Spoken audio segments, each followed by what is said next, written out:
एक तालाब में एक कछुआ रहता था। कछुए को बात करने का रोग था। जब वह तब किसी से बात नहीं कर लेता था, उसके मन को शांति नहीं मिलती थी। वह जब बात करने लगता तो करता ही जाता था। यह सोचता ही नहीं था कि उसकी बात सुनने वालों को अच्छी लग रही है या नहीं। तालाब के किनारे दो बगुले भी रहा करते थे। कछुए ने बगुलों से मित्रता कर ली थी। वह प्रतिदिन बगुलों से देर तक बात किया करता था। बात करने में वह दून की हाका करता था। बगुले कछुए से बात तो करते थे, पर कभी कभी उसकी बातों से ऊब भी जाते थे, क्योंकि वह दून की हाकने में बड़ा तेज था। बगुले कुछ कहते तो नहीं थे, पर अपने मन में वे अवश्य समझते थे कि कछुए को बात करने का रोग है। संयोग की बात, पानी न बरसने के कारण जोरों का अकाल पड़ा। तालाब का पानी सूख गया, पेड़ पौधे भी सूख गए, खेत खलिहान भी बर्बाद हो गए। चारों ओर हाय हाय होने लगी। तालाब का पानी सूख जाने के कारण बगुलों का जीवन संकट में पड़ गया। उन्होंने उस तालाब को छोड़कर दूसरी जगह जाने का निश्चय किया। तालाब का पानी सूख जाने के कारण कछुआ भी संकट में पड़ गया था, पर उसमें बगुलों की तरह उड़ने की शक्ति तो थी नहीं। फिर भी वह किसी दूसरी जगह जाने को विवश था। बगुले जब दूसरी जगह जाने लगे तो वे विदा मांगने के लिए कछुए के पास गए। कछुआ बगुलों की बात सुनकर बड़ा दुखी हुआ। रुआसा होकर बोला, तुम दोनों तो जा रहे हो, मुझे यहाँ किसके सहारे छोड़े जा रहे हो? बगुलों ने उत्तर दिया, क्या किया जाए भाई, तालाब का पानी सूख गया है, यहाँ अब निर्वाह होना कठिन है। हमें भी तुम्हें छोड़ते हुए दुख हो रहा है, पर व्यवस्था है।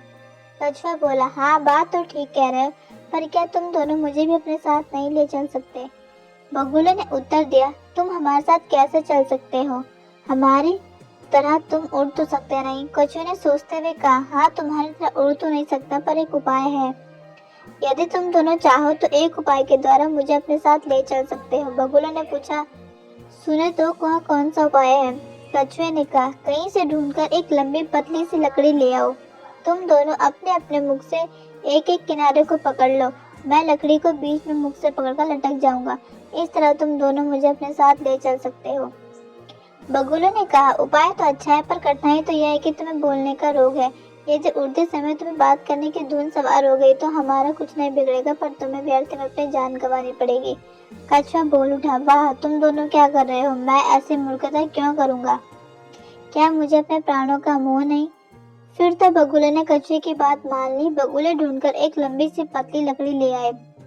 दोनों बगुलों ने एक एक किनारे को मुख से पकड़ लिया। कछुआ बीच से मुख से लकड़ी को कसकर पकड़कर लटक गया। बगुले मुख में लकड़ी को पकड़े हुए सावधानी से उड़ चले। बगुले जब उड़ते हुए नगर के ऊपर से आगे बढ़ने लगे तो नगर के लोगों की दृष्टि उन पर पड़ी। उन्होंने आज तक ऐसा दृश्य कभी नहीं देखा था। बगुले लकड़ी के एक एक किनारे को पकड़कर उड़े जा रहे थे। कछुआ बीच से लकड़ी को मुख से पकड़े हुए लटका हुआ था। लोग तालियां बजा बजा कर हंसने लगे, जोर जोर से कहने लगे, देखो कैसा अद्भुत दृश्य है, दो बगुले कछुए के लेकर उड़े जा रहे हैं। लोगों के हंसने की आवाज बगुलों और कछुए के कानों में भी पड़ी। बगुले तो चुप रहे, पर कछुए को तो बात करने का रोग था। लोगों की हंसी सुनते ही उसका रोग उमड़ गया। कछुए के मन में लोगों को डांटने की बात पैदा हो गई, पर ज्यों ही कछुए ने मुंह खोला, लकड़ी उसके मुख से छूट गई और वह नीचे गिर गया। कछुए के गिरने पर बगुलों को बड़ा दुख हुआ। वे आपस में एक दूसरे से कहने लगे, अगर कछुए में अधिक बात करने का रोग न होता तो वह हमारे साथ ही होता। अधिक बात नहीं करनी चाहिए। बात करने से पहले सोच लेना चाहिए कि बात करने का फल क्या होगा। अधिक बात करने वाले को पछताना पड़ता है, हानि उठानी पड़ती है।